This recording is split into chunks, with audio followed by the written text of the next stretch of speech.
Le titre peut vous paraître étrange. Monnaie saine. Monnaie saine, c'est la monnaie en devenir que pourrait être le Bitcoin.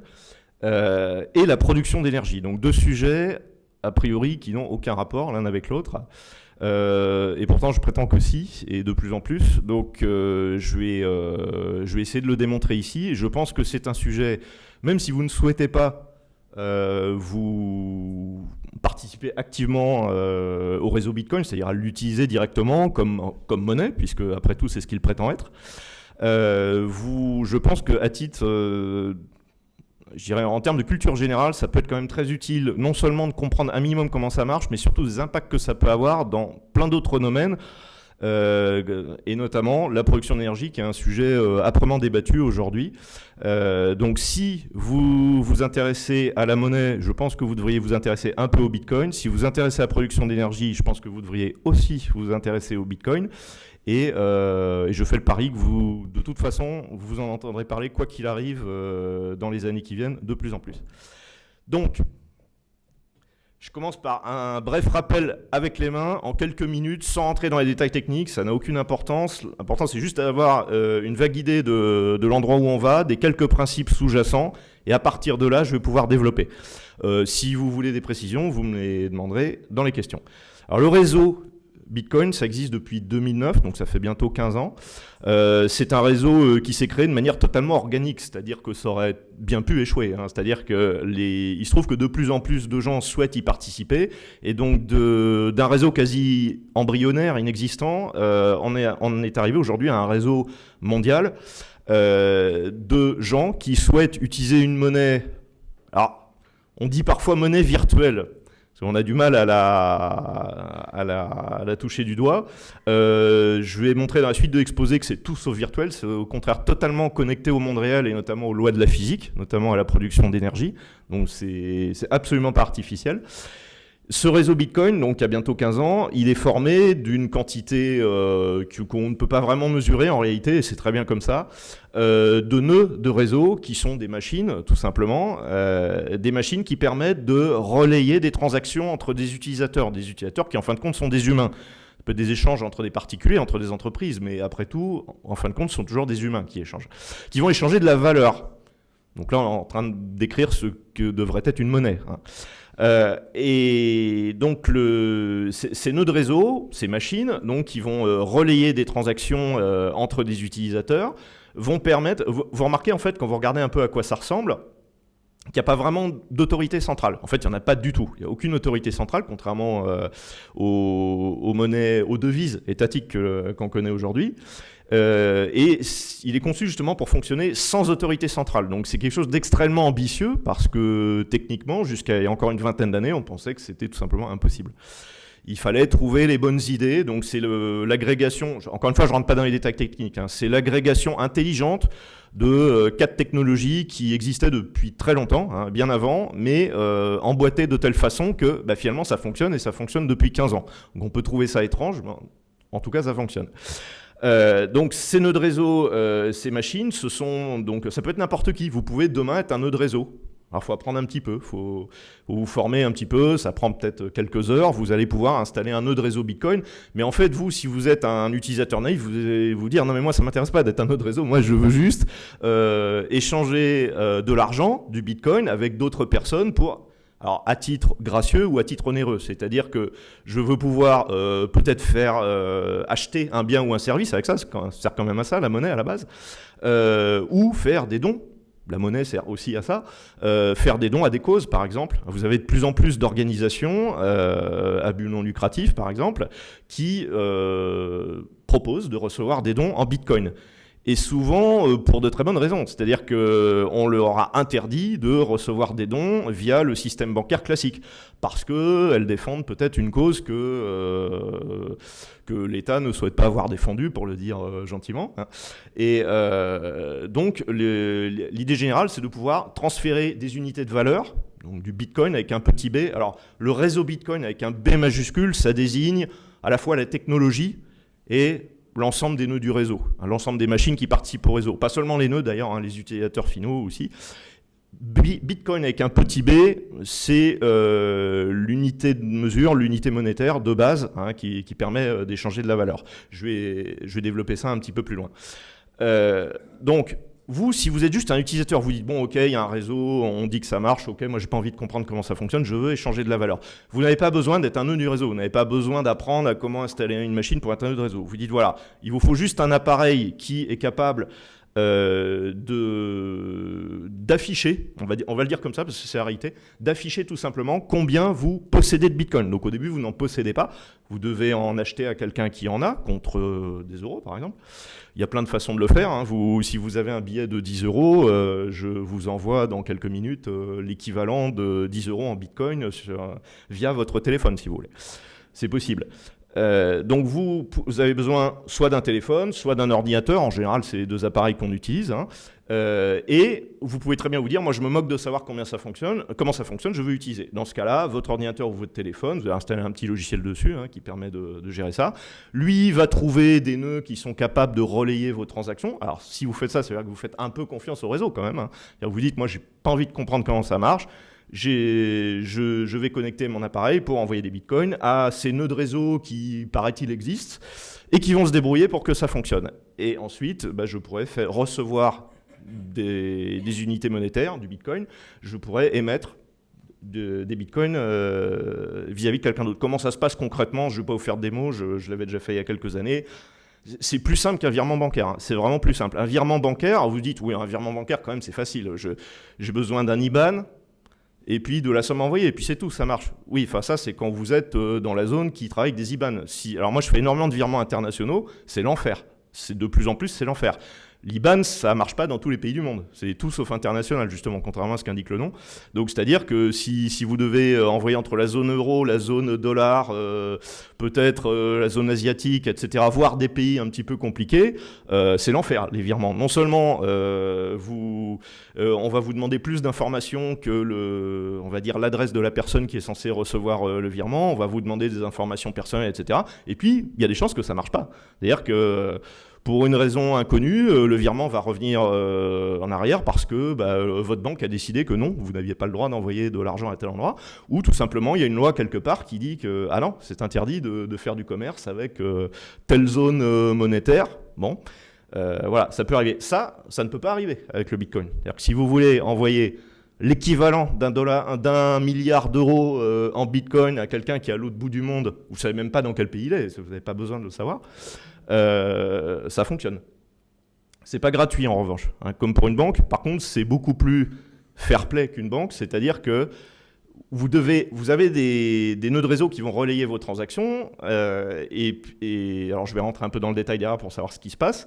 Vous allez devoir à un moment donné rémunérer des acteurs qui vont s'assurer que vos transactions seront indélébiles, c'est-à-dire qu'une fois qu'elles vont être validées par les du réseau, elles devront être enregistrées une fois pour toutes dans un livre de compte qui est partagé entre tous les nœuds du réseau, donc de manière à ce qu'on voit à chaque instant quelles sont les transactions qui font foi, qui ont été enregistrées, qui sont reconnues par consensus comme étant valides par l'ensemble des acteurs du réseau. Tout ça se fait automatiquement. C'est-à-dire, au lieu d'avoir une autorité centrale qui pilote tout le réseau, qui vous autorise ou pas à faire des transferts de valeur, et qui en plus héberge une unique base de données qui contrôle totalement, c'est-à-dire qu'éventuellement il peut falsifier des informations, vous ne savez pas trop ce qui se passe.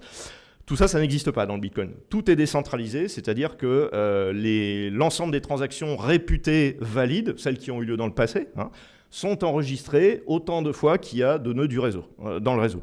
C'est l'idée générale du fonctionnement. Donc vous arrivez, vous avez un petit appareil, vous installez un logiciel, on suppose que vous avez acquis des bitcoins, vous me donnez 10 euros, je vous envoie des bitcoins sur le téléphone, après vous êtes autonome, vous n'avez plus besoin de moi. Vous voulez, il y a quelqu'un d'autre dans le public qui a fait la même chose, qui a des bitcoins, vous dites, tiens, j'ai envie de t'acheter ton livre, là par exemple tout à l'heure à la pause, j'ai envie de t'acheter ton livre, par contre en bitcoin. Ça tombe bien, l'autre dit, ah je viens d'apprendre à faire du bitcoin, ok.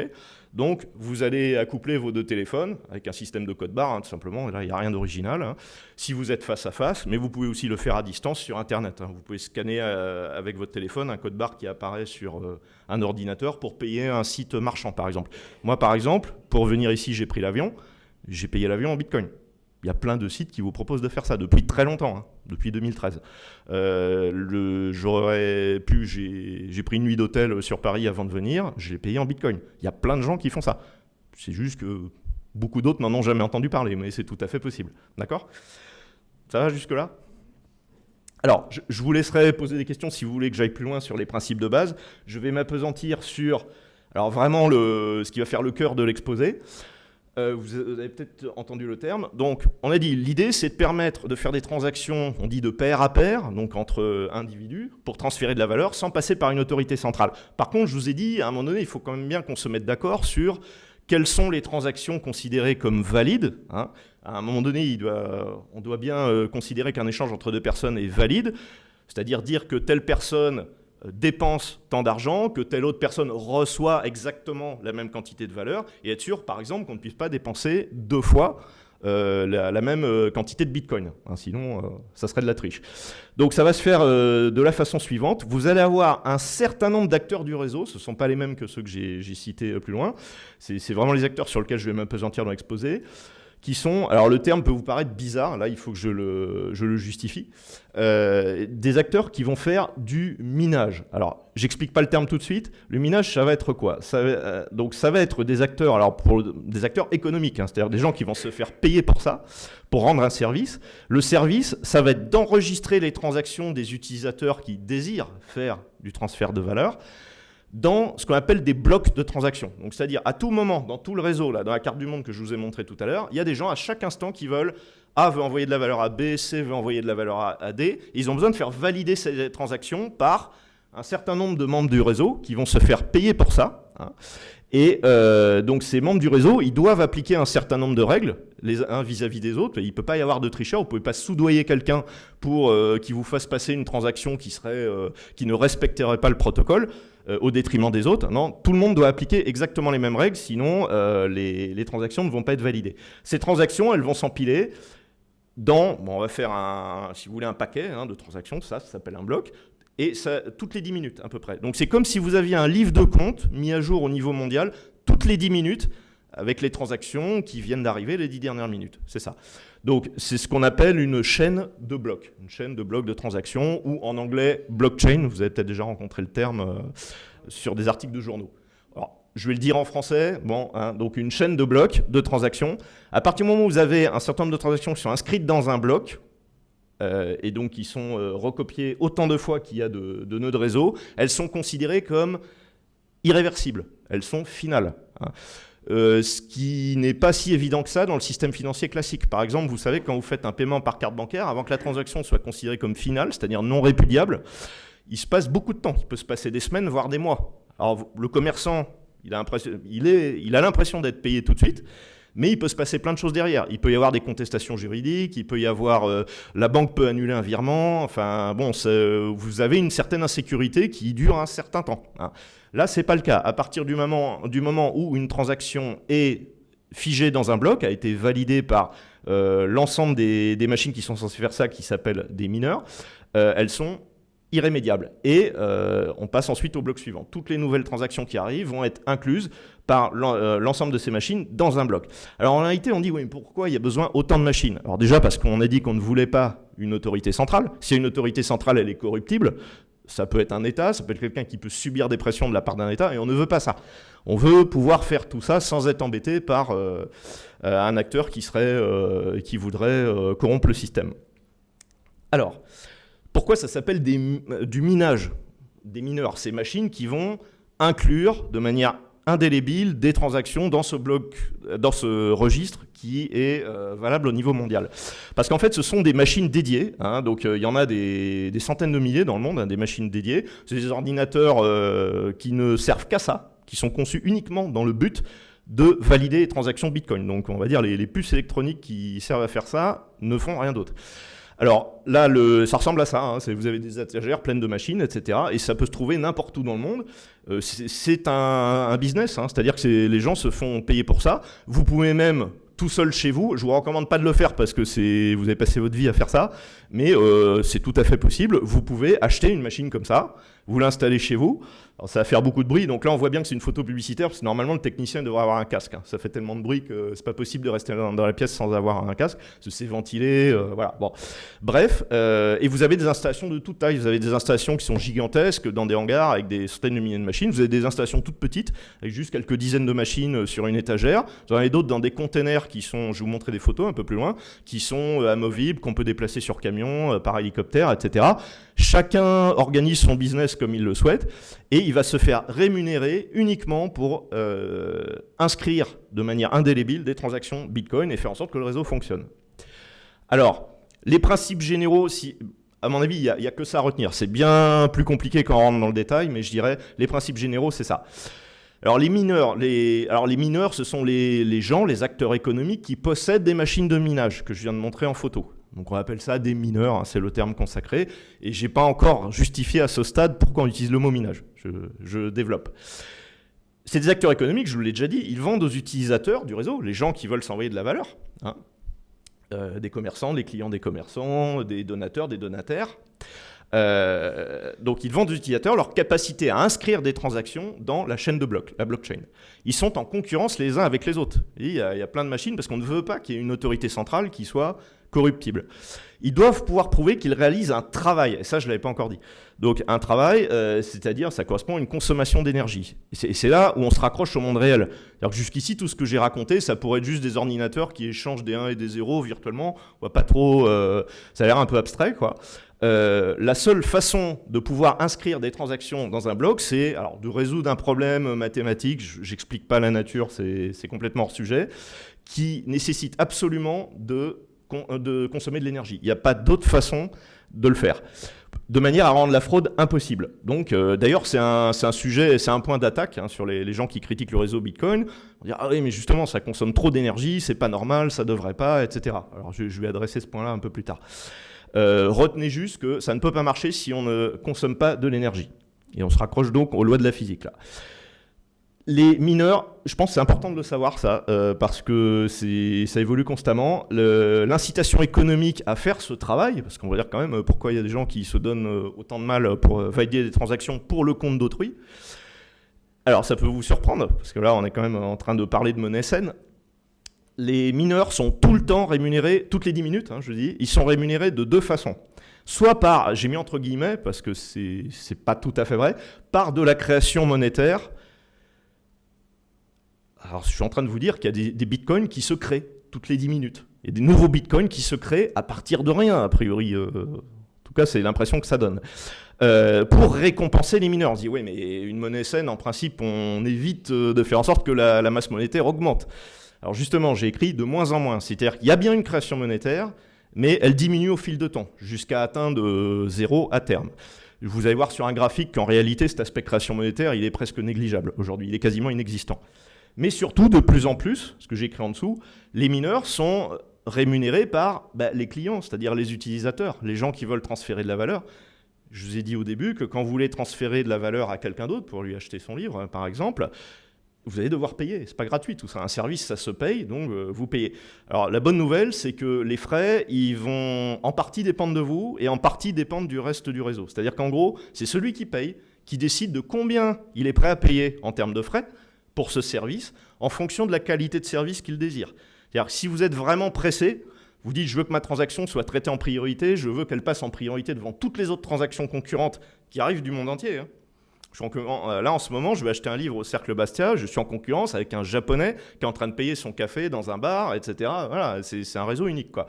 Donc vous dites, oui, mais est-ce que je suis vraiment pressé? J'en sais rien, si je veux acheter un café, oui, je suis pressé, parce que si je suis obligé d'attendre 10 minutes que la transaction soit confirmée, il va être froid le café. Donc, il y a un problème. Par contre, si c'est pour acheter un bouquin aujourd'hui alors que le week-end dure 3 jours, bon, est-ce que ça te dérange si je mets des frais faibles, on se revoit demain, tu me diras si ça s'est bien passé, etc. Ça peut se négocier, ce genre de choses. Je prends un exemple concret, mais c'est vraiment comme ça que ça marche. Hein. C'est-à-dire qu'à tout moment, le petit logiciel que vous avez, par exemple, sur votre téléphone, pour payer en Bitcoin, il vous dit, compte tenu de la concurrence qui est en ce moment sur le réseau, les transactions qui essayent de se faire valider, si vous voulez que ça soit validé dans les 10 prochaines minutes, on vous suggère de payer à peu près tel prix, Après, c'est vous qui voyez. Si vous n'êtes pas pressé et que ça ne vous dérange pas que la transaction soit validée d'ici 1 heure ou 2, je vous dis, par exemple, moi, j'ai payé un billet d'avion pour venir en arrivant. Je l'ai réservé 1 mois à l'avance. Qu'est-ce que ça peut me faire si ça met 10 minutes pour que la transaction soit validée ou 2 heures? Ça n'a aucune importance. Mon billet, je le veux d'ici 1 mois. Donc, j'ai mis des frais très faibles. Et puis, 2 heures après, j'ai reçu un mail. Bon, voilà. Donc, en gros, les mineurs, ils vont être de moins en moins rémunérés par de la création de nouveaux bitcoins. C'est plutôt une bonne nouvelle parce qu'on souhaite qu'il y ait de moins en moins de création monétaire, mais de plus en plus par les transactions qui sont de plus en plus nombreuses, puisqu'il y a de plus en plus de gens qui adoptent le réseau Bitcoin. Et l'idée, c'est qu'à terme, ils ne soient plus rémunérés que par ça. Ça ressemble à ça, en fait. Alors, je vais parler de la création monétaire, je veux tuer ce sujet tout de suite, parce qu'en fait, ce n'est quasiment plus un sujet. Et c'est seulement là que je vais justifier l'utilisation du mot minage, en faisant une analogie. Donc ici, la courbe violette, c'est la masse monétaire du Bitcoin. C'est-à-dire qu'au tout début, en 2009, quand le réseau Bitcoin a commencé, il n'y avait pas de Bitcoin en circulation. On est parti de zéro. Il y avait juste un algorithme qui garantit une chose, je ne l'avais pas dit depuis le début, la masse monétaire, elle est figée dès le départ. Depuis le début du réseau, la masse monétaire, elle était déjà figée. Et c'est le même code qui est utilisé sur tous les nœuds du réseau. Elle était figée à 21 millions de bitcoins. Pourquoi 21 millions? Ça n'a aucun intérêt, peu importe. La masse monétaire est figée depuis le début.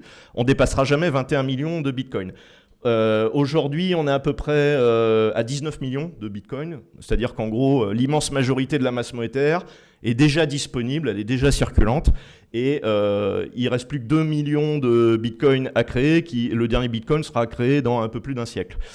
Mais c'est déjà quasiment terminé. C'est-à-dire qu'en gros, là, on est rendu quasiment au haut de la courbe, il n'y a presque plus de création monétaire. Et c'est là où vous allez comprendre le terme minage, tout simplement en faisant l'analogie avec l'or. L'or, au début, il suffisait d'aller chercher un peu dans les fleuves pour trouver de l'or. Un peu plus tard, on pouvait en trouver à certains endroits sur Terre, à flanc de montagne. Et puis maintenant, il faut creuser, creuser de plus en plus pour trouver de l'or. Mais encore aujourd'hui, en plus de tout l'or qui circule déjà sous différentes formes, des lingots, des pièces, etc., on continue alors non pas à créer de l'or parce qu'il était déjà là, mais à l'extraire pour lui faire intégrer la masse monétaire circulante. Là, c'est un peu pareil. Dès le début, il y avait 21 millions de bitcoins, mais tous n'étaient pas circulants. Tous rentrent dans la circulation petit à petit. Et là, on en est au point où la masse monétaire n'est quasiment plus inflationniste. Voilà, c'est ça. Donc, si ça s'appelle le minage, cette opération d'enregistrer les transactions dans un bloc, c'est parce que les mineurs sont rémunérés par des nouveaux bitcoins qui se créent de la même façon, qui sont mis à disposition du réseau, de la même façon qu'on irait creuser dans des mines pour extraire de l'or. Minage d'or, c'est l'analogie.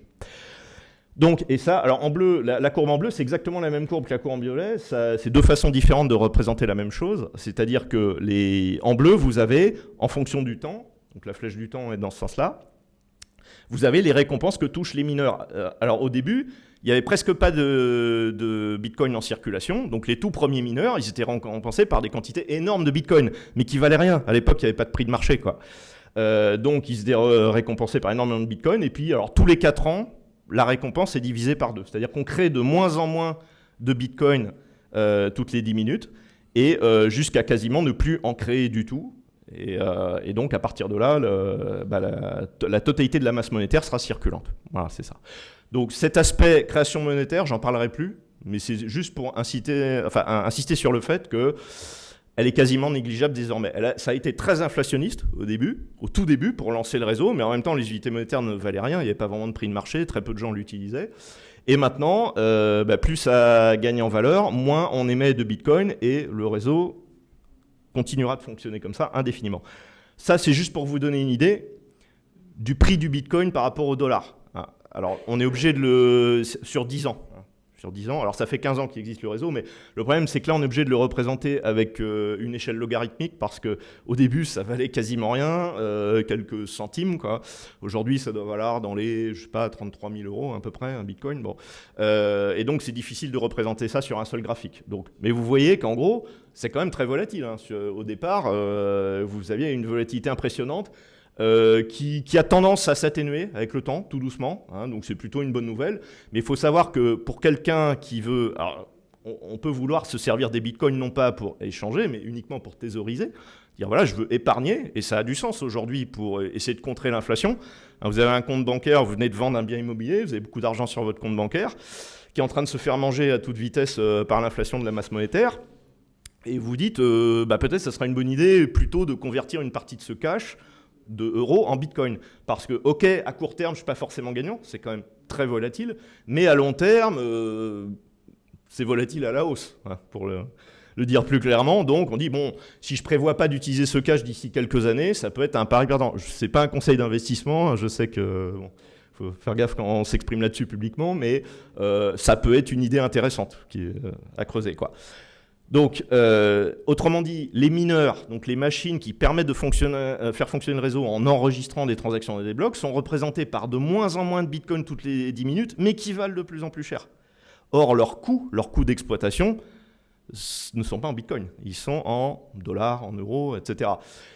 Parce qu'ils vont consommer de l'électricité. L'électricité, en général, est facturée en dollars, en euros. Et donc, il faut quand même qu'ils puissent rentrer dans leurs frais. Donc, les mineurs sont des acteurs qui sont totalement livrés aux forces du marché et doivent en permanence faire un calcul économique qui est relativement violent, hein. C'est-à-dire que à chaque instant, on ne peut pas prédire l'avenir lointain, hein. C'est-à-dire qu'à chaque instant, ils doivent optimiser leur consommation électrique, le coût de l'électricité qu'ils consomment,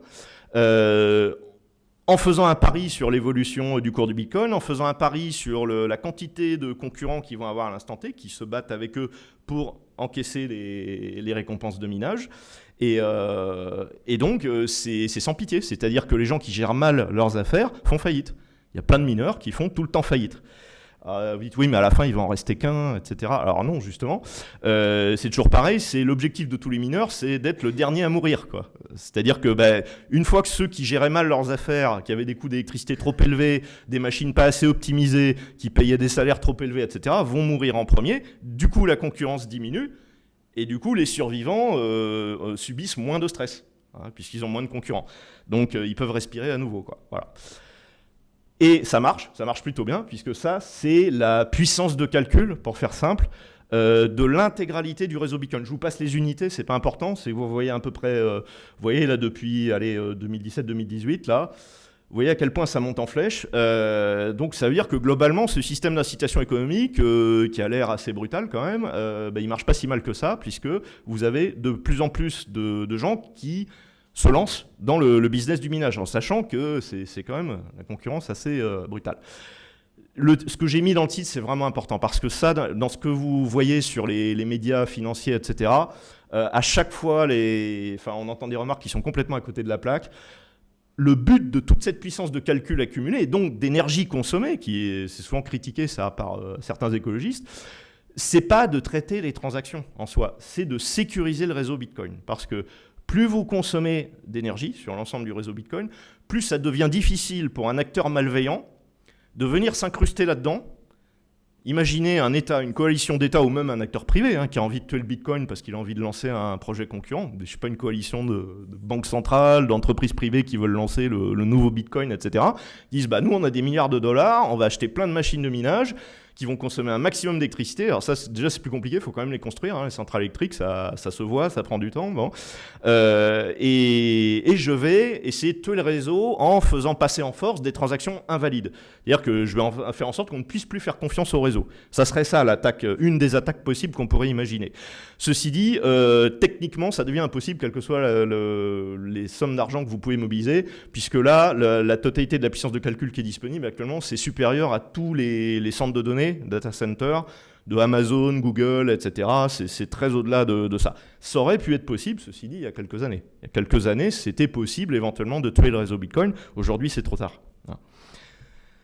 Et en termes d'électricité, puisque là, je vais me focaliser un peu plus pour la dernière partie de l'exposé sur la consommation, enfin la production d'électricité, mais aussi la consommation, bien sûr. Alors ça, c'est extrait d'une étude que je recommande, c'est fait en français, de Michel Casaca. Alors c'est une étude qui est remarquable parce que ça n'avait jamais été fait avant. Il y avait eu des études préalables, mais qui utilisaient on va dire des marges d'erreur qui étaient tellement énormes que ça n'avait plus aucun sens, quoi. En fait, ils ont... Donc alors, je sais pas, il y a plein de parties intéressantes dans cette étude, mais en fait, on a essayé de comparer C'est un petit peu pour couper l'herbe sous le pied aux gens qui trouvent que le réseau Bitcoin consomme trop d'électricité. La question, c'est trop par rapport à quoi? Justement, par rapport à ce qu'il prétend remplacer, c'est-à-dire le système monétaire et le système bancaire actuel. C'est-à-dire le système monétaire qui contrôle la masse monétaire et le système bancaire qui permet d'opérer les transactions. Le Bitcoin prétend remplacer ça. Donc, ce qui peut être intéressant, c'est de regarder ce que les deux systèmes consomment en termes d'énergie pour déterminer quel est le plus efficace, avant de dire qu'il y en a un qui consomme trop. Et donc, en fait, alors, je vous ai dit juste avant que le Bitcoin consomme, alors ça, c'est pas la consommation d'énergie, c'est la puissance de calcul totale. Attention, les deux sont pas strictement équivalents, c'est la puissance de calcul totale. Et ça, c'est la consommation d'énergie à proprement parler. Elle n'a pas tout à fait la même tête, la courbe. C'est-à-dire que vous voyez que la consommation d'énergie n'a pas l'air de... Ça augmente, oui, indubitablement, mais pas aussi vite que la puissance de calcul totale. Pourquoi? À cause de la courbe qui est à droite. C'est-à-dire qu'en fait, toutes les machines... Vous vous rappelez la photo que j'ai montrée avec le technicien, là, avec toutes ces machines, là, les machines sont de plus en plus efficaces, c'est-à-dire à quantité d'énergie consommée égale, elles sont de plus en plus puissantes en termes d'opérations par seconde, quoi. Et ça, c'est le gain en efficacité des machines ici. Donc, c'est assez impressionnant. Donc, ça veut dire qu'en fait, vous avez de plus en plus de puissance de calcul pour une consommation d'énergie qui augmente beaucoup moins vite, quoi. Alors, pardon.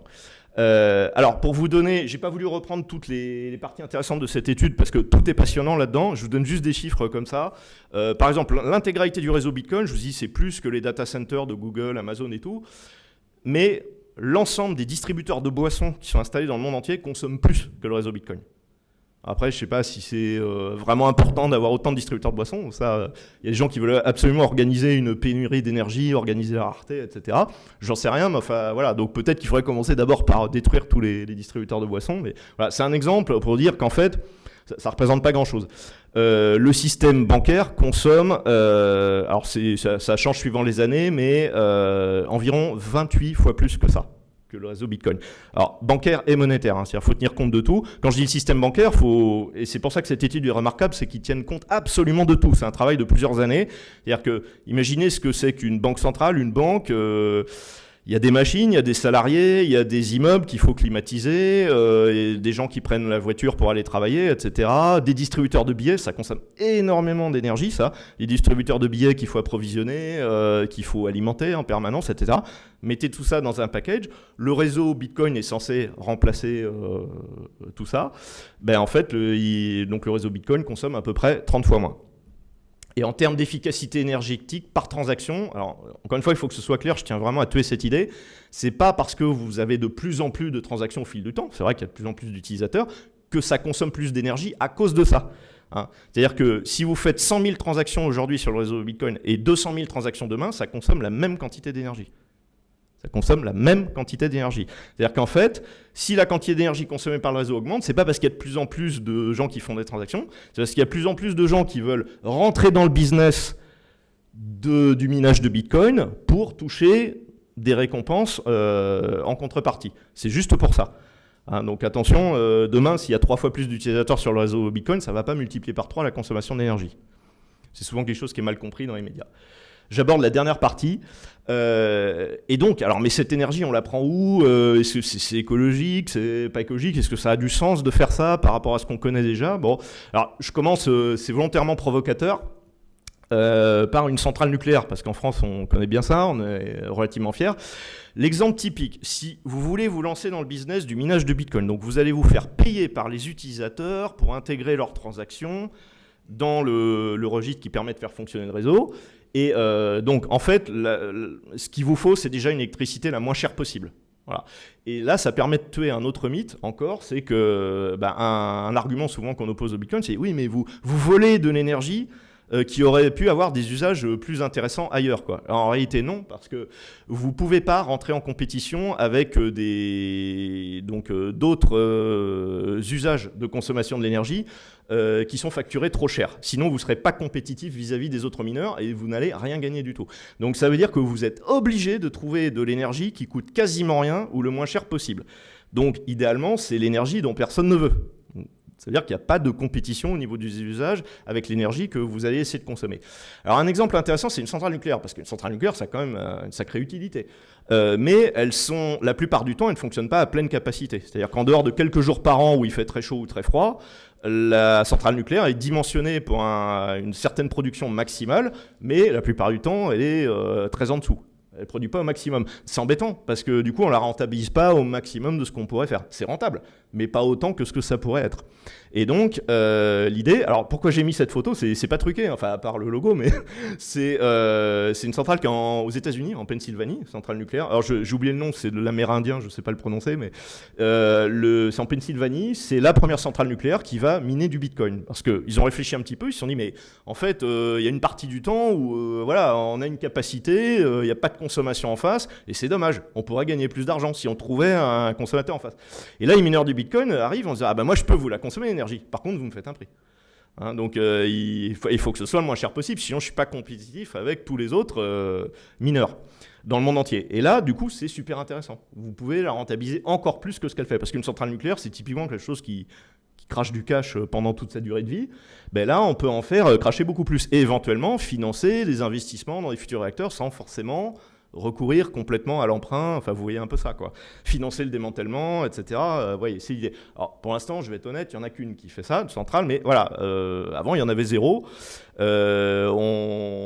Alors c'est un pari que je fais, peut-être je vais me tromper, mais pour l'instant, vous allez voir, alors EDF c'est le cas, hein, vous allez voir en leur parlant de minage de Bitcoin passer pour un fou. Hein. Il y a plusieurs qui l'ont déjà fait, qui ont témoigné dans les médias, c'est n'importe quoi le Bitcoin, c'est une escroquerie, etc. Et donc vous passez pour un guignol. Peut-être que dans 5 ou 10 ans, c'est ceux qui le feront pas qui passeront pour des guignols, quoi. Je sais pas, il y a un peu de dette chez EDF, ça pourrait être intéressant pour en rembourser une partie, ou je sais pas. Bon. Ce qui est beaucoup plus utilisé actuellement au niveau du minage de Bitcoin, c'est ça. L'hydroélectricité, c'est très bien aussi, quoi. C'est-à-dire que vous avez... Alors là, j'ai pris l'exemple d'un barrage avec un lac de retenue, mais ça existe aussi au fil de l'eau. C'est-à-dire vous pouvez utiliser simplement le courant d'un fleuve. Ça coûte cher quand même à construire, moins cher qu'un réacteur nucléaire, mais il faut quand même mobiliser beaucoup de capital. C'est quand même très rentable une fois que ça tourne.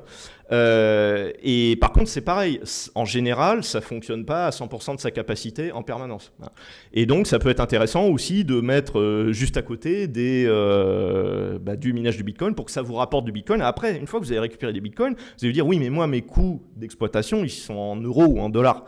C'est pas grave, dans ce cas-là, les bitcoins que vous avez récupérés, vous avez vu que le cours, sur un temps relativement long, il a plutôt tendance à monter, vous pouvez le rechanger contre des euros ou des dollars si ça vous arrange au niveau de la trésorerie.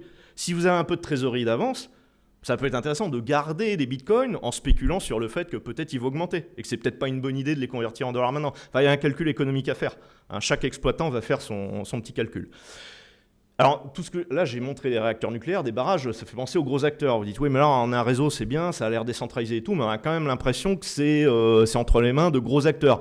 Des mineurs avec plein de machines, des sources de production d'énergie qui sont relativement imposantes. J'ai mis à côté l'équivalent pour quelqu'un qui n'a pas beaucoup de moyens, un tout petit exploitant, voire un particulier. Imaginez, ça existe pour des particuliers. Hein. Vous avez un terrain, il y a une rivière. Cette rivière ne vous rapporte rien, elle n'est pas exploitée. Vous pouvez mettre, c'est une hydrolienne ça, hein, donc une petite turbine, vous allez la mettre dans la rivière et puis ça ne génère pas beaucoup d'électricité, mais ça en génère un peu. Vous pouvez faire tourner un certain nombre de machines de minage. Et après, alors c'est là où je ne veux pas trop rentrer dans le détail, vous allez me dire oui mais vous êtes en concurrence avec des milliers de mineurs professionnels qui optimisent tout, vous n'avez aucune chance de gagner des bitcoins. En réalité si, parce que quand vous êtes tout seul, alors il vaut mieux pas miner tout seul dans son coin, là c'est sûr vous n'allez rien gagner du tout. Par contre, vous pouvez vous joindre à ce qu'on appelle des pools de minage, c'est-à-dire des équipes de mineurs, des équipes d'indépendants particuliers qui se rassemblent, donc c'est ça aussi, c'est un business, hein. Des gens qui vous proposent de réunir des particuliers qui ont des machines de minage un peu isolées, un peu partout dans le monde, mais qui ont l'avantage d'avoir l'électricité quasiment gratuite, ou vraiment pas chère, et vous vous mettez d'accord pour dire, voilà, on mine tous ensemble, et dès qu'il y en a un qui arrive à toucher la récompense de minage, il la partage avec les autres, on la partage avec le nombre d'acteurs qu'il y a. Alors peut-être qu'à court terme, vous allez miner à perte, mais vous dites, bah, c'est pas grave, avant je gagnais rien, maintenant je gagne un peu. Et puis vous attendez, vous thésaurisez, et vous spéculez sur le fait que peut-être le Bitcoin va faire x5, x10, et là ça aura valu le coup de faire ça. Et il y a de plus en plus de gens qui font ça. Donc il y a quelques années, on disait non, mais le minage c'est un travail de professionnel, c'est vraiment un truc à plein temps, etc. Pas forcément. Si vous avez des sources d'énergie quasiment gratuites, quoi, bah, vous pouvez le faire. Alors, il y a même un dernier usage qui est de plus en plus intéressant. Alors ça fait hurler les écolos, ça. Ça, c'est un champ pétrolifère. En plus du pétrole que vous récupérez sous terre, vous avez des sous-produits qu'on ne sait pas trop utiliser, quoi. C'est notamment du méthane, et vous êtes obligé de le brûler, quoi. C'est pas très satisfaisant. Bon, ça fait pas très écolo, mais surtout c'est dommage parce que c'est de l'énergie qu'on a perdue. On aurait pu l'utiliser.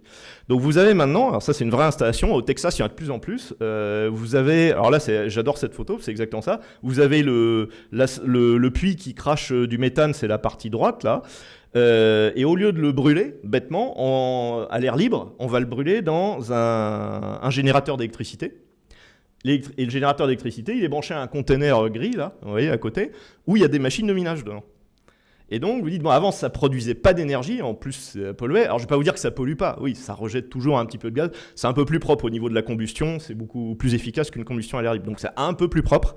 Mais surtout, ça génère des bitcoins et donc un petit peu d'argent. D'ailleurs, c'est tellement nouveau, ça, qu'il y a un débat. Aujourd'hui, il y a une phase de découverte de prix où, en fait, au début, les mineurs payaient un loyer pour venir s'installer sur les torchères, là. Et maintenant, mais attendez, c'est nous qui vous rendons un service en générant de l'argent avec ça et en plus en vous mettant un macaron comme quoi vous êtes plus écolo qu'avant. Donc, c'est vous qui devriez nous payer pour utiliser votre gaz que vous n'utilisiez pas avant, quoi. Donc voilà, il y a une négociation qui est intéressante pour ce genre de choses. Et alors, un autre, vous en avez peut-être entendu parler, vous avez de l'électricité quasiment gratuite à des endroits qui sont extrêmement reculés. Je ne sais pas si vous avez entendu parler de ça, c'est au Salvador, donc c'est il y a 2 ans. Hein. Il s'est passé quelque chose, c'est que le président du Salvador a dit, à partir d'aujourd'hui, il y a 2 devises officielles, 2 monnaies à cours légal. Donc le dollar américain, parce qu'ils avaient leur propre monnaie hyper inflationniste il y a une vingtaine d'années, c'était une catastrophe. Bon, donc ils ont arrêté, ils avaient dollarisé leur économie. C'était mieux que rien, bon, mais au moins déjà ils avaient beaucoup moins d'inflation. Et ensuite, c'est oui, mais c'est pas satisfaisant puisqu'on dépend quand même de la Fédérale Réserve, de la zone dollar, etc. On n'a pas vraiment de souveraineté monétaire. On voudrait aller un cran plus loin. Et là, bon, le président du Salvador dit maintenant, c'est le premier pays à faire ça. Vous avez 2 monnaies à cours légal, le dollar américain et le bitcoin. Et vous pouvez utiliser les 2 pour tout ce que vous voulez, pour faire du commerce, pour faire du change, etc. C'est-à-dire, en gros, l'État ne cherchera pas à vous faire du mal si vous le faites. Alors, attention, je ne suis pas en train de défendre cette façon de faire. Je ne suis pas en train de dire qu'il faut absolument que les hommes politiques se mettent à promouvoir le bitcoin, etc. Je dis que c'est un phénomène intéressant à observer. Vous pouviez très bien utiliser le bitcoin avant, sans demander la permission, c'est quand même le but, hein. Mais donc vous avez désormais donc un État qui commence à faire ça. D'ailleurs, ça pose des problèmes juridiques intéressants parce que, en théorie, quand un État crée sa propre devise, il peut choisir de créer sa devise. Théoriquement, tous les autres États sont censés reconnaître cette devise. Et là, c'est comme si un État décrétait que tiens, il y a une nouvelle devise officielle dans le monde qui s'appelle le Bitcoin. Donc il la contrôle absolument pas, il n'a vraiment aucun contrôle sur le Bitcoin, mais il a décidé que c'était une devise officielle. Donc théoriquement, tous les autres États devraient reconnaître le Bitcoin comme monnaie officielle. Je vous rassure, ils l'ont pas fait, hein. Mais c'est intéressant, hein, comme problème. Et alors en plus de ça, alors c'est là où c'est une conclusion intéressante. Au Salvador, vous avez une vingtaine de volcans actifs. C'est de l'énergie presque gratuite parce que vous pouvez utiliser de la géothermie tout simplement. Donc ça c'est vraiment au Salvador, hein. Vous creusez un puits et puis vous avez la chaleur des volcans en activité qui vous permettent de générer de l'électricité. Alors ça, ils le faisaient déjà pour les besoins de la population. Le problème, c'est que c'est relativement éloigné des centres de population, donc il faut construire des lignes électriques, ça coûte de l'argent et les finances de l'État n'étaient pas en très bon état, justement. Et donc, une idée qui est déjà en place, c'est... Alors, en même temps que des mineurs de Bitcoin ont émis le souhait de s'installer à côté, donc ils payent un loyer pour venir miner avec de la géothermie, l'État a décidé de miner lui aussi. D'une part pour rembourser sa dette en dollars, pour éviter d'avoir le FMI qui débarque chez lui, et en plus pour dire, bah voilà, si ça permet de financer un certain nombre de projets d'État, pourquoi pas. Donc encore une fois, je ne défends pas cette façon de faire, je dis que la monnaie, elle est pour tout le monde. Elle est pour... on va dire les libéraux, les socialistes, les États, etc. Bon, voilà. Donc c'est intéressant de regarder de voir que maintenant vous avez carrément des des États qui minent pour leur propre compte, pour renflouer les caisses, tout simplement. Et alors ça, je ne comptais pas en parler, j'ai réfléchi un petit peu.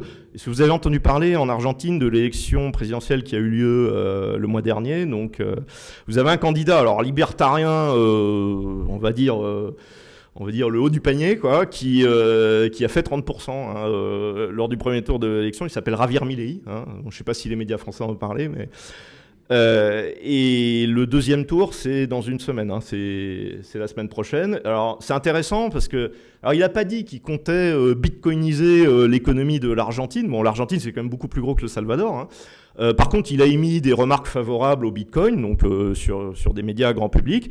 Et lui, ce qu'il veut faire à court terme, parce qu'en ce moment, l'Argentine, c'est 140% d'inflation sur un an, hein, donc c'est une catastrophe. Hein. Lui, ce qu'il veut faire, c'est d'abord dollariser l'économie, déjà pour essayer de juguler l'inflation. Mais ça fait penser à ce qui s'est passé au Salvador il y a 20 ans. Donc le Salvador a d'abord dollarisé son économie pour arrêter les frais, et 20 ans plus tard, de manière totalement inattendue, ils se sont dit, allez, à côté du dollar, on va proposer aux gens de choisir, s'ils le veulent, d'utiliser le bitcoin aussi. C'est pas idiot comme façon de faire. C'est au lieu de dire, j'impose le bitcoin, j'impose le dollar, je dis, voilà, vous choisissez la monnaie que vous voulez. Bon, après, c'est pas à l'État de décider ce qu'il faut mettre en concurrence, mais bon. On vous dit, voilà, si vous le faites, on vous fera pas de mal. Bon, ça peut être intéressant. Est-ce que Milei va le faire? J'en sais rien. Enfin, déjà, s'il arrive à se faire élire, ça sera assez intéressant à regarder, quoi. Voilà. Donc, je voulais... Alors, avant... Je voulais revenir un tout petit peu en arrière sur... donc ça, c'est des choses dont vous allez entendre de plus en plus souvent parler. C'est notamment dans le tiers-monde. Vous avez... Alors, ça se fait beaucoup en Afrique, en Amérique du Sud, un petit peu en Asie du Sud-Est.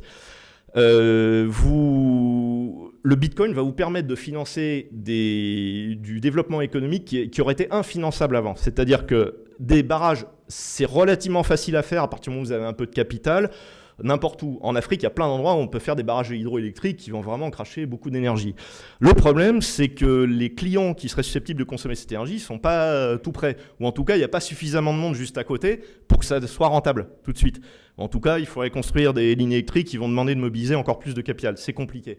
Alors, ce qui se fait, alors il y a des exemples, notamment des Français qui font ça en Afrique. Enfin, vous avez le barrage, vous le construisez, donc au début, vous n'êtes pas rentré dans vos frais. Vous faites une ligne électrique vers le centre de population le plus proche, mais ce n'est pas suffisant pour déjà exploiter le barrage à son plein potentiel et encore moins pour rembourser l'emprunt, quoi. Par contre, vous pouvez mettre tout de suite un maximum de machines de minage de Bitcoin qui vont produire du Bitcoin. Ce Bitcoin, les Bitcoins qui vont être gagnés avec de l'énergie, là pour le coup, une fois que le barrage est construit, vous pouvez consommer toute l'énergie disponible pour miner des Bitcoins. Donc ça fait des très grosses quantités et ça permet de financer une deuxième ligne électrique vers un centre de population qui va pour le coup être un client organique, mais qu'on n'aurait pas pu financer peut-être par un emprunt bancaire, parce que le résultat aurait été trop aléatoire. Personne n'aurait voulu faire le prêt. Hein. D'accord. Donc ça se fait de plus en plus, c'est-à-dire que vous installez, et encore une fois, vous ne rentrez pas en concurrence avec des installations de production d'énergie qui existaient déjà avant, vous installez au milieu de nulle part, là où il y a de l'énergie disponible, un gros système de production d'énergie, et vous le rentabilisez au fur et à mesure, bien plus vite et bien plus facilement que si vous aviez dû faire un emprunt bancaire pour y arriver. Donc ça, c'est intéressant pour l'économie du développement, notamment. C'est quelque chose qui n'existait pas il y a encore quelques années. Donc pour moi, je conclue là-dessus, je pense que quoi que vous pensiez du Bitcoin, ça serait dommage quand même de ne pas vous y intéresser. Je pense qu'à partir du moment où vous voulez faire sécession de manière non violente, et sans prendre de risques insensés, c'est quand même dommage de ne pas au moins le connaître. Hein. Si vous désirez simplement acquérir une culture générale, vous ne voulez pas l'utiliser, mais vous voulez juste comprendre comment ça marche, je vous recommande ça, c'est vraiment très bien fait, c'est les Français qui font ça, c'est gratuit. L'Académie découvre Bitcoin, donc vous avez un site. Vous n'êtes pas obligé de suivre les cours dans l'ordre, vous pouvez aller piocher dans les modules qui vous intéressent. La production d'énergie, ça ne vous intéresse pas, vous voulez juste apprendre à l'utiliser, bon, ok, vous regardez ça. Et si vous voulez vous poser des problèmes un peu plus complexes, c'est-à-dire dire oui, mais qu'est-ce qui se passe si les États décident de l'interdire, est-ce qu'on peut résister à ça, etc. Alors, oui, il y a des réponses. Vous avez les réponses aussi là-dedans. Donc, vous n'avez plus besoin de moi. Après, vous pouvez vous faire une culture générale. Je vous remercie de votre attention.